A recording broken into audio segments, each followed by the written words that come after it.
You're either going to be a builder or a breaker. The conversation has come to this for me. If you're a builder, you will continue to grow. You'll be the mentor for the person that leaves you. And good publicity follows you. If you're a breaker, you will probably never be the mentor for anyone. You will be the excuse for why you left. So be a builder, not a breaker. Your first step in business is to grow beyond yourself. You start off with, you know your value. Yeah. You know your value. We could even start the whole podcast with that. Yeah. Once you know your value, then you keep adding to your value. Now, of course, it's based on a good thing. It's based on you. You want people that are good enough to open up their own business because they're also training your new trainees. But the concept is you're going to lose people and you're going to lose good people. But for the amount of time that they stay with you and they work with you, you have the benefit of growing your business. So I would say, what's the $1 million question? How do you find your value? How you doing, Frank? This Good. is the first official episode. Thank you, Victor. I'm happy to work together with you. Yeah, this is great. I'm glad. For those who don't know, my name is Victor Prado, and this is Frank Arcabascio. The purpose of this podcast is really to find out the heart of behind a business.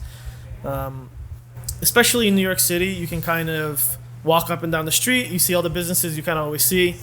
Officially, the beauty space is the third most common business type in New York City on average. I didn't know that. So, that's including everything from nail shops, salons. What's the number one most popular? In Astoria specifically, it's a combined number one. So it's full and limited restaurants. Okay. So full service is it has waiters. Limited service is kind of like your takeout Chinese spot. So that's the most volume. Combined, that's the number one business category in Astoria. Okay. Number two is the medical. So dentists, medical, doctors. Number three is hair, beauty, and space. Okay. So generally across... Is that in order that way because of the demand? I would imagine. People have to eat every day. Yeah. And when you're not feeling well, obviously, yeah, you're going to take care of that as a priority. So beauty comes third on the list. It's not too bad. But if you look at the top three, it's the three major needs that every person has. It's eating, health, and looking vanity. Good. And looking good. So I thought that was really interesting. But the whole purpose of this is to understand the why someone would open up a business. Right. It's to understand the person behind the business. Okay. Because there's kind of two different worlds. And I can kind of tell you from my own perspective, which was... Right. I've always felt like I was called to business. Finally pulled the trigger 3 years ago. And of course, I started in the middle of COVID, because I'm a genius. And well, you had time. I had a lot of time. But I started a social media business. The name of my business is Ninja Man Media. Okay. So I produce content. I was like, I'm going to just start. And a lot of times when it comes to business, you have no idea what you're doing. But wasn't that a perfect time? Because you had people... on video, on Zoom. Zoom became so popular. And of course, there's a whole other host of Zoom type services. I caught a wave, which was every business that had no online presence, all of a sudden need to have an online presence because their store closed. So I caught that wave, and I had a lot of early success, but I also had every basic problem a small business owner would have. Right. And then my point is that once I was on the other side of it, where I went from going to a business to now running a business. As a consumer to now a business owner, I realized there's this whole world that unless you're a business owner, you literally have no idea how it's actually like to run a business. Well, very often, it kind of leads into why I'm doing business or what's the why behind the business. You start off with, of course, things you like to do or things you're good at, and you basically, work into things like that. In my case, I had a relative who had a hair salon. It was an after-school job. Sweeping the floors, making money. I always had money in my pocket. As a good Italian always does, cash. Well, yeah, I know. You couldn't even get a credit card back then if you wanted. Now they mail them to you. You actually have to cut them up and throw them out. Yeah. But I got to tell you, I've had many whys. One was it came comfortable. I had family in the business. It was, like I said, it was an after-school job. Then you start seeing the art behind it. You see, one of my cousins had a salon. He had 4 hairdressers, 4 barbers. Where was the salons? In Astoria, on Astoria Boulevard, near Astoria Manor. It's called Joseph's Hair Place. And you would see quality work going out. You would see the feeling of a person walking in. Sometimes, for example, the most extreme cases were blue-collar workers. Guy come home from a plumbing job, construction job. And, they change quickly, and then they come in, and they're on their way home. And guy would come in, total mess, long hair. Long hair was in the 70s. Oh, yeah. And we'd wash the hair. You cut the hair, you blow dry the hair, and from the shoulders up, they looked great. And you would also get people coming back the next day, bringing a gift for, you made me look so good. My girlfriend sent this to you. It's not even from me. It's from my wife or my girlfriend. So the beginning of it was seeing quality experiences, especially these before and afters.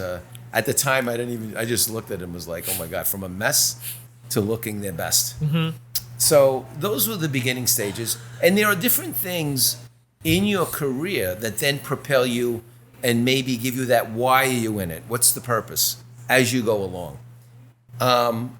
Later on, you want to open up your own business. You have ideas. For example, one of my first reasons when I worked for someone, and then I did 4 years of hairdressing and barbering, and replacement for 4 years of college. I put a timeline on myself because my dad kept saying, when you open up a business, why don't you open up a small salon? And I'm like, just get in a car, going out, having fun, going out on weekends. How old are you? 18, out of high school. You have your first car. I was able to buy a car with... What was your first car? A Buick LeSabre. A rust-colored Buick LeSabre.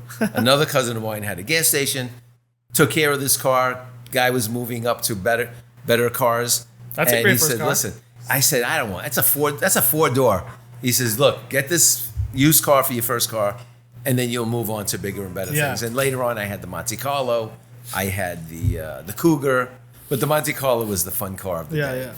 So, so you start paying for fun things. I had the 4-year timeline to fend off my dad. Like, when are you going to open up a salon? I was like, Dad, I'm a kid. In Italy, where you grew up, you're opening up a business from the day you're 14 years old. Where in Italy are your parents from? Sicily. Oh, okay. Yeah, outside of Palermo, a little town called Borgetta. And so their thing is always, you have to bust your butt. Over here, you have the luxury of having fun as a teenager, early adult. Yeah. Then open up a business and get married. Then their life is so serious from day one. So to stop him and give him a timeline, Dad, make believe I'm going to college for 4 years. I'm not. I'm working. I'm making money. I'm building a clientele. I says, in 4 years, when my friends are graduating from college, I says, I'll graduate from this and open up a salon. It gave me a timeline. He got off my back. I had a plan, and he surprisingly went along with it. Payment processing can be a real challenge for any business owner. Hidden fees drain your profits, high rates cut into every transaction, and customer service that disappears when you need it most. It's a real problem. That's why I'm excited to announce our partners, Zaad, a credit card processing and POS solution designed to simplify your business operation. But here are 3 reasons why Zaad stands out. Pricing, no hidden fees ever, with competitive rates that outperform major providers. Customizable POS systems. Choose from a variety of terminals to match your business needs. No one-size-fits-all approach. Number 3, and most important, reliable support. 24/7 customer service in Arabic, English, Spanish, and Portuguese, ensuring you're always supported. And the best for last, we are so confident that you will love their service that there are no commitment plans and you can cancel anytime. Yes, I will repeat that. There are no contracts. You can cancel any time. That's how confident we are. visit Zaad.com, ZAAD.com, or use the link in the description below and use the code word PURPOSE for a special offer. Thank you again to Zaad for partnering and sponsoring this video. I was able to buy a car. I was able to go out on weekends. All the things that he didn't do. In a sense, I was I'm the American kid, and I worked for my spoils. And that was a good reason for, of course, you're building, you're having fun, you're young, you don't realize, people, oh my God, whether you made a mistake or not, they want a young, good-looking kid doing their hair and conversation. And of course, after work, I'm doing people's hair at home. And it got to the point where I was like busy during the day, busy at night. I was very lucky, but at the same time, you don't have any time for yourself. Yeah. So the next big wave for me was going to college, telling people that I can't do your hair at home. You have to come to the salon because I'm going to college 4 days a week, 4 nights a week, actually. I went at night. And it gave me the way of making space again and doing something that was respectable. Like, I'm not telling you I don't want to... You did go back to college? I went to college and I went at night. So you did the 4-year plan? The 4-year plan. And then you started school? No, in that 4-year plan, I started going to college at night. Oh, okay. And so my 19, 20, and 21st year, like, I was going at night. Yeah. And I may have skipped one semester. In the summers, I skipped the summer semesters. But that enabled me now. I'm not working every night again, only in the day. So listen, if you... I'm not saying no to you. I don't want to do your hair. I gave them something to look at me at. For example, since I'm going to college at night, oh, okay, what's up? What are you going for? And, well, I'm taking business administration, business management, marketing courses, anything that's going to help me in the future, because I think I'm going to open up a salon, but I'm not sure. And, of course, I had so many clients that were going to college, kids my age, and so many adults saying, well, why don't you go? And finally, it hit me. Why don't I go at night? And it was a replacement for doing people's hair at night. It gave me time to do something for myself instead of just cutting hair. And it was funny.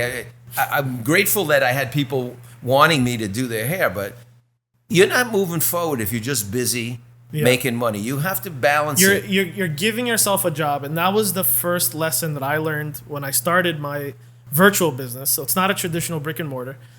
I realized that, okay, I used to work a 9 to 5 for someone else. Now it looks like I just gave myself a job because now I'm working 12, 15 hours. Because once you work online, you're never really not working because you always are connected to the internet, right? So then I realized I just gave myself a job. And now I'm my own boss. I gave myself a job. And now I can't even quit because I'm my own boss. I can't even fire myself now. So then I realized, okay, all of the available time I'm now working, and I'm making my first money as a small business, which feels really good. I like to say to anyone who's thinking about doing business, it's kind of like the feeling that I would get is like this. When you're starting, you make no money. But it's like when you're a kid and you get birthday money. Getting $20 as a kid feels way more than an adult, and you get like the salary hits your paycheck, when you get that paycheck into your bank account. Because that paycheck is going to rent, it's going to groceries. But when you're a kid, it's $20 like it's clean. It's all yours. It's 100% clean revenue, right? No tax, nothing. So could you imagine the future with all this digital economy? Yeah, that they're going to know you. They're going to get taxed. And they're going to want to tax your gift. They're going to get Just wanted to interject with that stupidity. I feel bad for my future kids because they're going to get taxed like crazy. But anyway, and so when you start a business, the tax advantages that you have of just just like on paper, running an LLC or limited partnership, whatever you're going to do, everything you do for your business becomes a write-off and an investment for your business. So that same feeling of like everything that you make, it feels like it's yours, although you're going to pay tax at the end of the year, but you can use a lot of that revenue to reinvest back into your business. So you're constantly growing.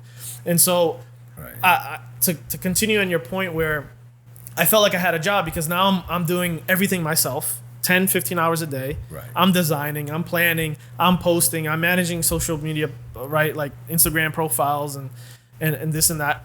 But then I'm like, okay, but then the whole point of running a business is so I'm not trading my time for money, which is just a traditional job. Okay. And it just switched in my head where it was, you run a business to exchange a service for money, and then you get to regain that time back.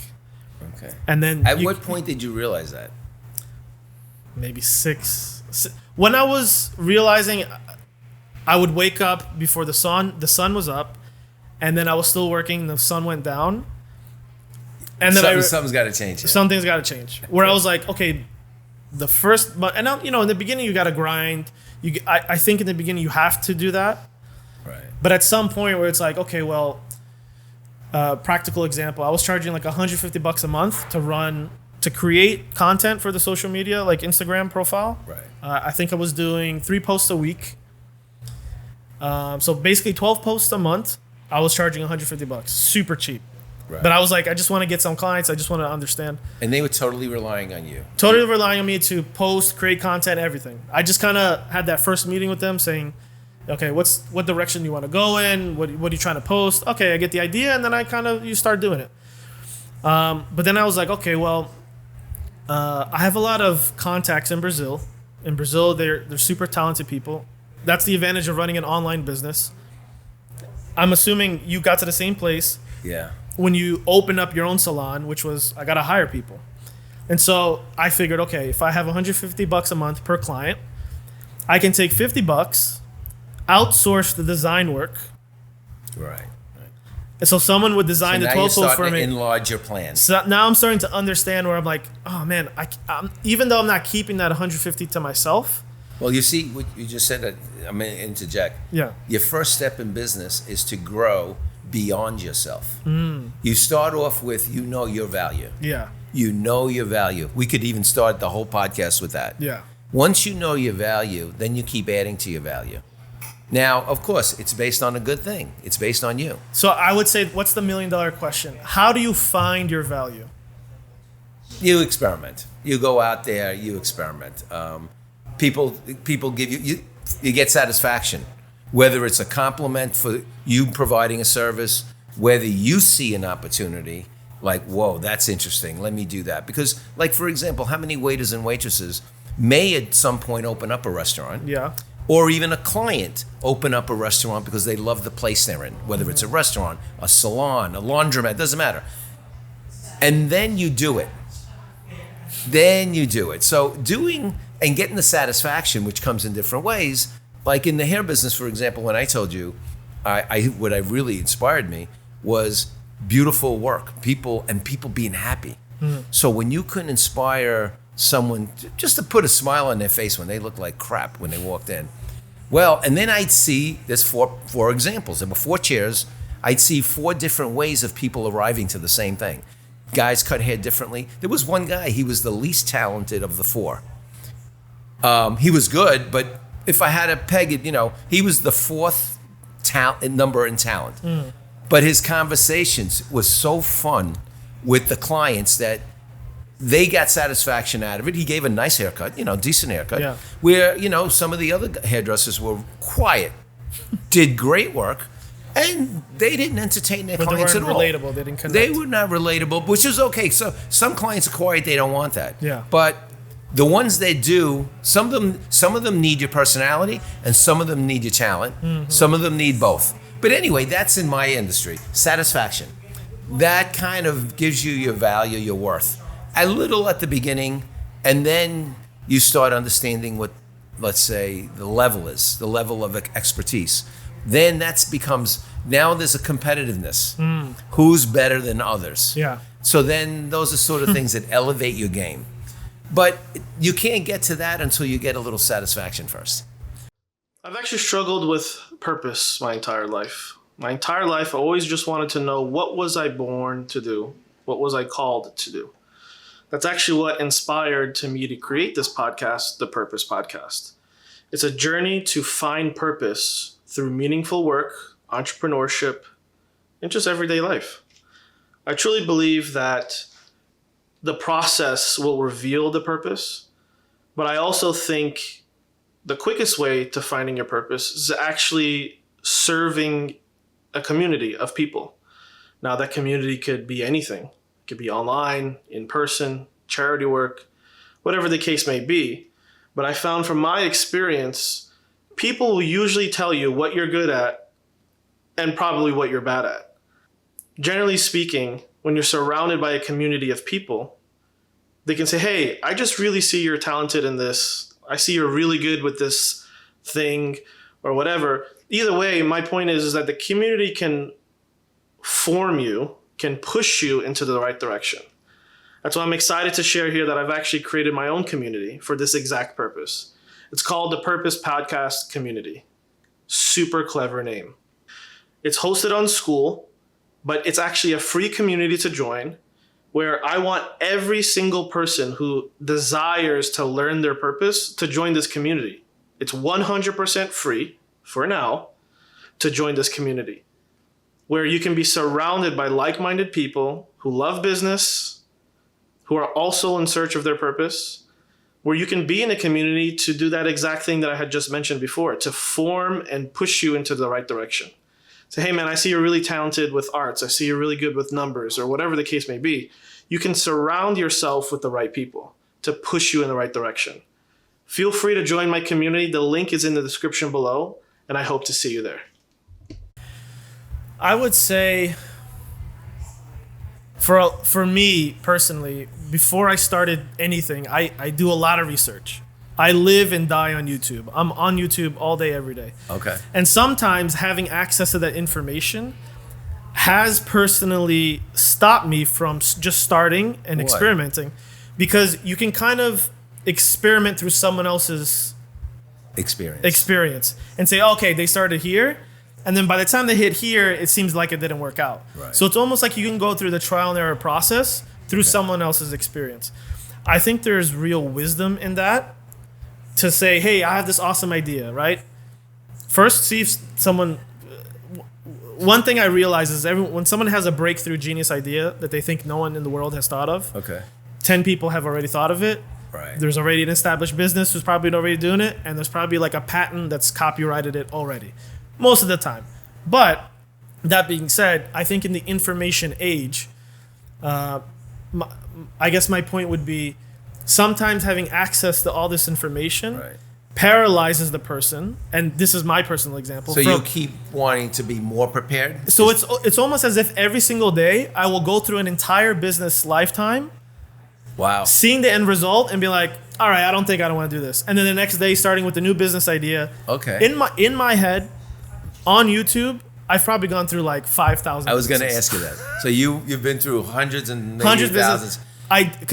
You started the idea, you researched it, and you killed it somewhere along the line. Yeah, killed it along somewhere because I would see. I like to exaggerate the bottlenecks. I have this theory called the bottleneck theory.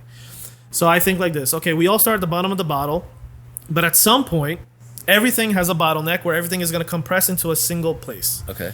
And I realized when I was doing my social media business, okay, I'm here now. I'm at the bottom of the bottle. But I'm quickly getting to the bottleneck where I'm seeing, okay, I just gave myself a job. Oh, you're saying like pouring a glass of wine. It comes from the bottle, but it goes through the neck. It goes to the neck. So at some point, you're always going to hit the neck of any idea, of any concept. Those are the cons. Those are the cons, where this is going to be your growth. This is how far you can go. These are the cons you're going to have probably forever. Right. For example, I realized quickly I have a digital online business. I'm not limited by brick and mortar. I'm not paying rent for a store. I freed myself of a lot of the cons that brick and mortars have. Right. But one of the cons I now have is I've bottlenecked myself where all the time I've had in my day is now working to produce content. So the only way to get back to the bottom of the bottle without hitting the bottleneck was outsourcing the design work, outsourcing the copywriting. So of the 150 that I would keep for myself working all day, I've now decided to keep 75, but use the other 75 to essentially get the job done. Well, to invest. And now you're reinvesting. Reinvesting. So I only keep 75 because the other 75 I have to pay the designers and the freelancers. Right. And I'm now keeping essentially 50%, but now I've gained 80% of my time back. So then now I could use that 80% time get a new client, See, you rinse, call repeat. it the bottleneck. Yeah. I had something in my mind, because this is all in our minds. Yeah, it's all in our minds. In my mind, I always remember my dad, because my dad worked doing concrete work, and he would take on a job, and as people see you working, others, because it was outdoors, it was They in start front, picking it up, yeah. and like, can you come and take a look and give me an estimate by my house? Yeah. So he always said to me that when you start growing in business, a second person, all right, you're not splitting in two, you're growing, and it's more than double. Two people can handle more than double of, for example, one person could do a certain amount and needs another person. You're not dividing in half, you're expanding to more than double. I never even thought that the investment in another person or employee was a cutting in half. Even though when you have to lay out that money, it's coming out of your pocket. Yeah. It was always the thought, and it wasn't even potential. It was just the thought, you're going to more than double because you got another person. And it's more than just handling more work. It's exponential. So it's double times double. And anyway, that was the thinking. So in a sense, I kind of greeted it, the new employee is not cutting or an expense, as the opportunity to let's move on to the next level. I see. Of course, you realize when you start and you do anything like that, you have to get somebody that is trustworthy. And you don't know that until you keep trying. You keep trying. You get better at interviewing, but you'll always be surprised. So you got to keep going. You'll have to train. And what I've taken down the road, because I've had salon owners. Oh, I used to own a salon, but my employees opened up a place across the street. I'll never do that again. Or how do you deal with this betrayal in business? I think it's something that no one speaks about. This is normal. I opened up my own business, and I used to work for a cousin of mine. He had 4 people working for him. I was the 5th, for example. So they were my 4 mentors, 4 examples, and I was assisting them. I knew I was going to leave, and then for sure that what you do, someone could do to you. Yeah. So you're not doing it in a wrong way. You're doing it in a right way. So, but how do you beat the odds of opening up a business and training people and them leaving and possibly being your own competition? Yeah. You train more than you lose. I will train 5 people for every one I lose. In a sense, this is just an idea. But the concept is you're going to lose people. And you're going to lose good people. But for the amount of time that they stay with you and they work with you, you have the benefit of growing your business.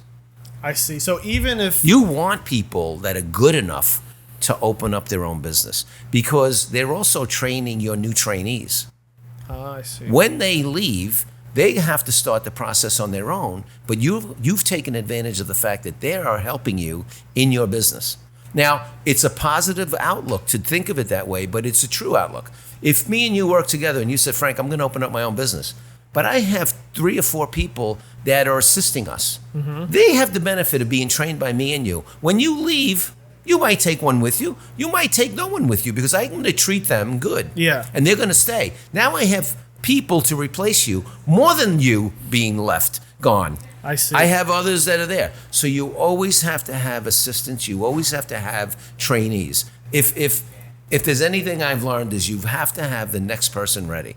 Now, sometimes you get caught short-handed. Backup to the backup. Sometimes you have to have a backup that becomes your next level person. Your backup is always training a backup.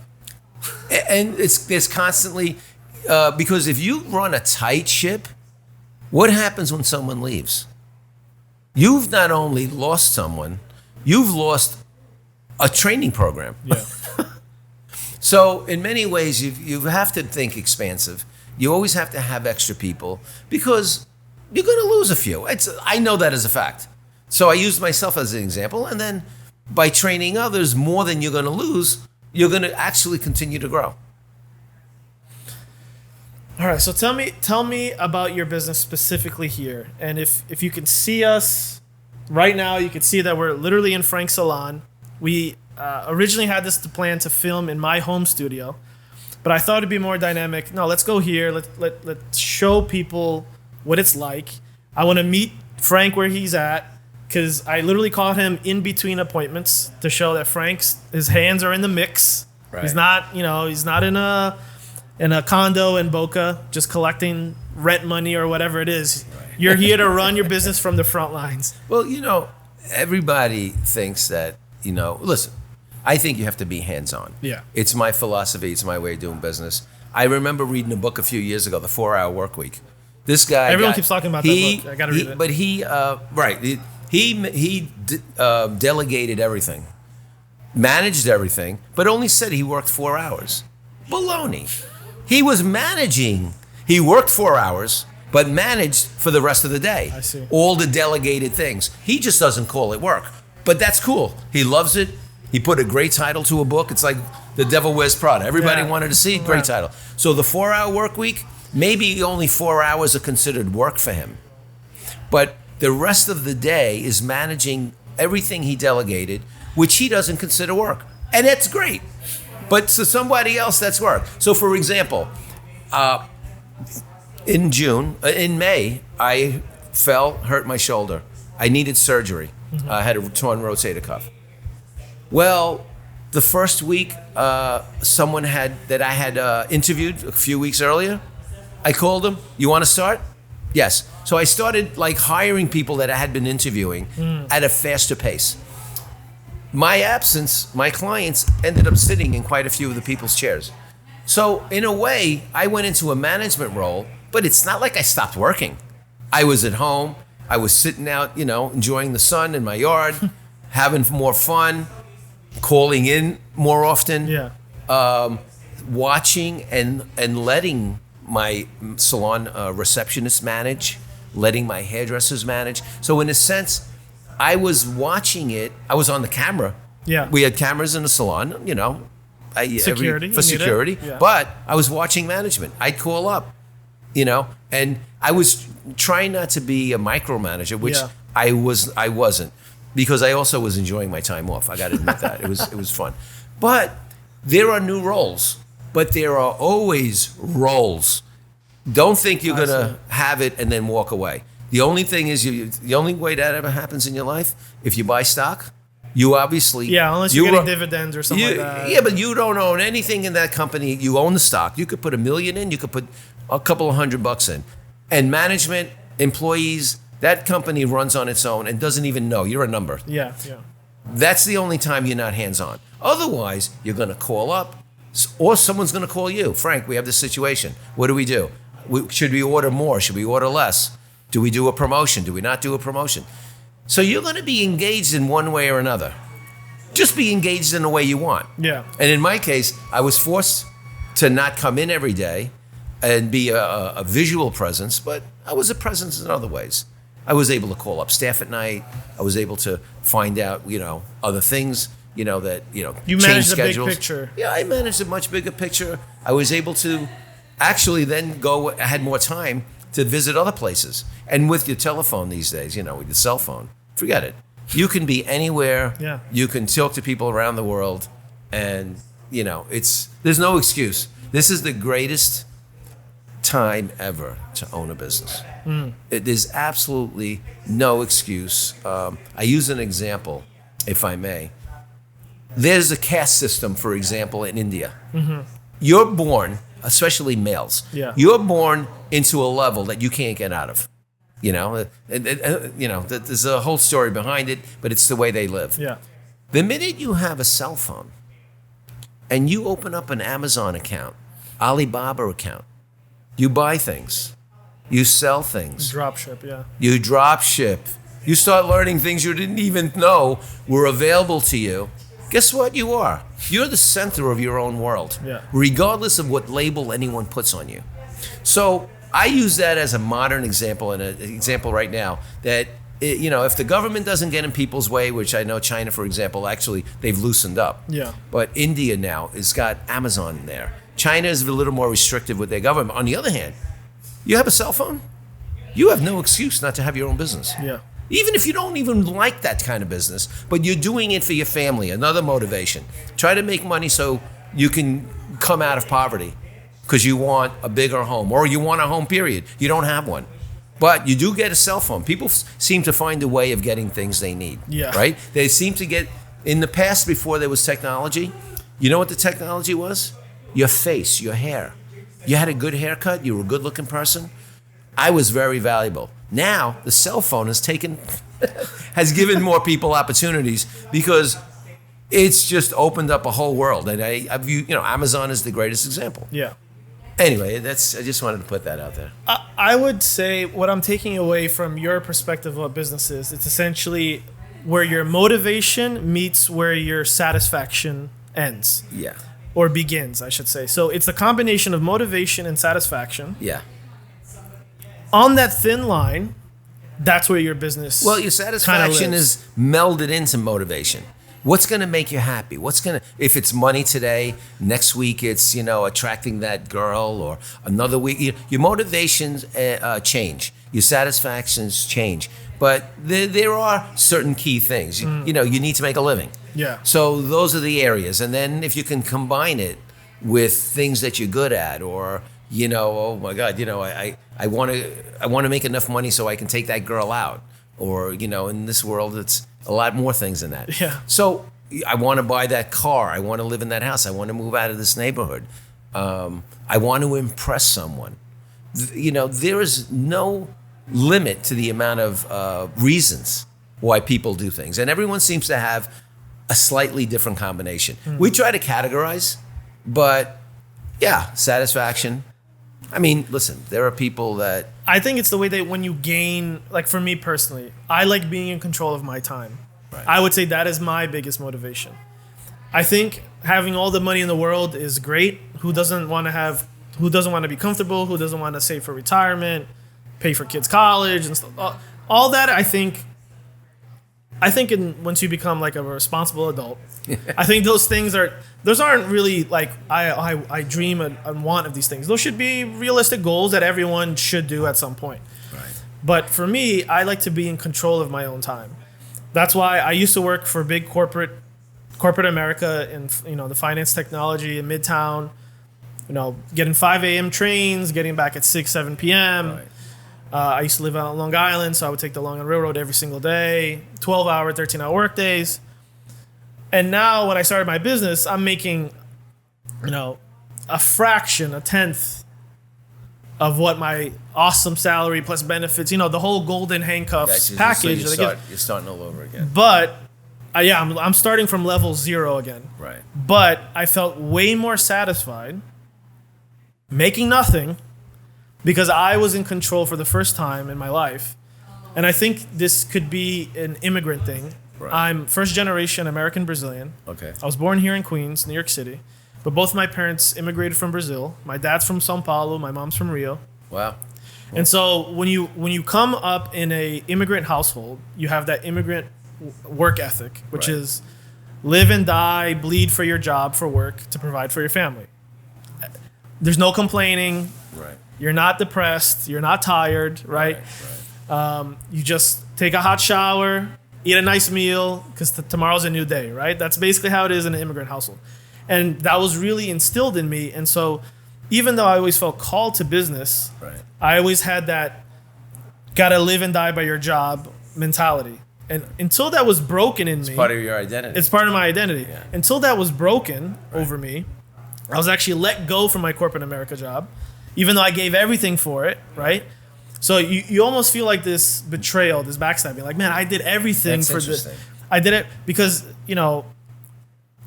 in the olden days, right? Which is the 80s for me. But even, basically post-World War II to, I guess, maybe the 90s, which was if you started a job, you could literally stay there until you retired. I don't think so. I'm a little older than you, Victor. I'm 65. You are? 35. 35. There's 30 years. I heard that same excuse. Back then. Back then. Okay. It's not the same anymore. You used to be able to do this and that. No. Someone may have given you that thought, and you've prevailed with it, just like a lot of thoughts that we've been exchanging today. It was never there. It was a thought. It may have been even an accepted thought. Maybe it was like the whole factory let's put it where it thing. is. It was a thought. Yeah. So that being said, I'm like, I've been working so many random jobs. Went to college, did make my family proud, get a nice salary, benefits. But once I felt in control of my time, Right. no more salary, no more benefits, on your own, I felt so much more satisfied because now I'm in control of my own time. And it's like I guess the easiest metaphor I can make it. It's, when you work for someone else, which I think is necessary because you got to learn, you got to start somewhere. Right. You got bills to pay, right? You're either studying or you're working, right? That's kind of like also an immigrant. At least the Brazilian immigrant mentality, it's either you're studying or you're working. So I always realized, okay, you're either working in someone else's farm and growing crops for them. Can I interject? Yeah, I know what you're going to say. You're either going to work for someone else or doing it for yourself. Yeah. Now, I have something that happened to me, and I had an argument with a business partner one day. He was firing people that I was hiring and training. Mm. He had his reasons. I didn't think they were good enough. It was the beginning of you go your way, I go mine. If you build people, they will stay with you and even leave you and continue to grow because you're what they call a builder. Mm. If someone breaks you, your corporate job broke you. Yeah, in the sense that it broke you because they may have trained you, they may have done anything, but they actually let you go for whatever the reasons were. Mm-hmm. And they always consider their reasons a higher reason. Yeah. You're either going to be a builder or a breaker. The conversation has come to this for me. Mm. If you're a builder, you will continue to grow. You'll be the mentor for the person that leaves you. And good publicity follows you. If you're a breaker, you will probably never be the mentor for anyone. You will be the excuse for why you left. Mm. So be a builder, not a breaker. Try to keep it in simple terms. The terms will come to you with time. Yeah, I never thought of it like that. And I'll tell you this, there's a lot of breakers in corporate America. You could see just the emptiness in people's eyes where they're like, you see everyone has the saddest thing. 5 minutes. The saddest thing in corporate America is you work next to people and you find out what they went to school for, and it's nothing to do with the job that they're doing. Right. And then you see in their eyes, I dream about doing this, X, Y, and Z, but they, now they got kids, now they got a mortgage, and now they got to show up to that job, and they have no more flexibility. So that is, in a way, is called a trap. But it's okay if you're with builders. Mm. If you're with breakers, and breakers come in many forms. They come in, the little guy down the block, built you up your self-esteem, did a certain thing, and now it's time for you to move on. So he built you, he's a positive person. Maybe he wasn't even positive, but he built you because he taught you something. Then you got to the level where you needed more building, and you have to move on. There's the breaker, which is usually the breaking point. Mm. I'm going to leave this job. You built me for so long to the point where now I want to do something else or something. I got a bottleneck holding me back. I got a bottleneck. So maybe it's not just building, you're a builder or you're a breaker. Of course, we always want to be with builders, but you may outgrow people. So then you're going to continue to build. That's something that's in you. Mm. Thank goodness you have that ability to continue to grow. But those that get stuck in a job, do it just for money because they got bills to pay, they have mortgages, and they don't like where they are. It could happen. But you need a good plan. You need the support of the people around you. You can go on YouTube. You have resources that you didn't have years ago, at least on your own level. Years ago, you may have had to lean on another person to hope they were builders. Now you can lean on yourself to be a builder. Just don't break yourself. I remember Tony Robbins' chapter in one of his books about identity. What's your identity? Well, most people use their identity and think their identity is what's on an ID card. It was actually structured. First name, last name, middle initial, occupation, address. Yeah. Well, you can tell from what I'm about to say that it's a lot more than that. So let's say your name, where you work, and let's just say your identity is anything you want, including what haven't even done yet. Mm. You aspire to do certain things. That's part of your identity. As soon as he broke me in my mind, in my thought pattern of an identity being something that I could write down on an ID card, which was, at that point, it was my height, my weight, eye color. I look back at ID cards now and say, oh my God, I actually was limiting myself by the paperwork in front of me. Continue to have random great thoughts, even the self-defeating thoughts, and then break out of them. That's why they tell you to write things down, because if you write them down, you can see them, and then you can look back a few days later or years later and say, oh my God, I outgrew some of the things I wrote down. I'm grateful that I'm in Astoria. Yeah. I'm grateful that I'm running a business, and I'm grateful to be here with you. Oh, great. Thanks so much, Frank. Thank you.